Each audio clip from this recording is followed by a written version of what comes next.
This is Dangerous Things, a biohacking company run out of a garage in Mount Vernon, Washington, started by Emil Goffstra, a pioneer of RFID implants since the mid-2000s.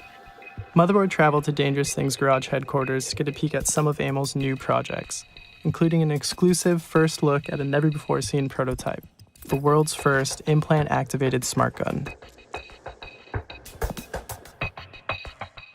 This is just a gun you buy from the gun store, and what you've added to it is just the implant in your hand, and what else? And inside of here, there's a reader assembly and an antenna assembly. So when I grip the weapon, it reads the implant and unlocks the trigger. So if I try to pull the trigger, because I have no implant, it theoretically should not fire, right? Correct. And yeah, it definitely does not pull the trigger. Safety's not on or anything, right? So then when you try... So then if I grab the weapon... Would you consider yourself a gun guy, or are you kind of only doing this, as like a proof of concept from the biohacking end of things? I wouldn't say I'm a gun enthusiast. Operated correctly by, sane people, they're fine. But, to be able to, in the state of Washington, go into the gun store, hand over my license, and 15 minutes later walk out with this, it's not exactly the best system to just kind of allow people to purchase these willy-nilly. But that's why I think the smart gun concept is important, because eventually, we'll be able to actually control who is able to operate the weapon once it leaves the store, and I think that's important. Is there anyone else doing RFID smart gun stuff? They're doing it with different kinds of technologies. Implants, or? No, this is world first. The biggest argument against, say, smart guns is that, when you need it, then it's not going to function correctly. The wristband's not going to be on or not work. The fingerprint reader's not going to work.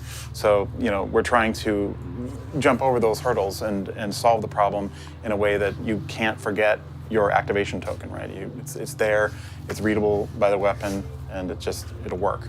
Does it run on batteries? Yeah, there's a power source inside. So what happens when the battery on the receiver dies and someone like myself without an implant picks up the gun and tries to fire it? Would it work? You could have it do what's called fail-safe or fail-secure. And in a gun context, fail-safe would be the trigger is unlocked. Fail-secure would mean the trigger remains locked. And there might even be an option for allowing the owner to select fail-safe or fail-secure.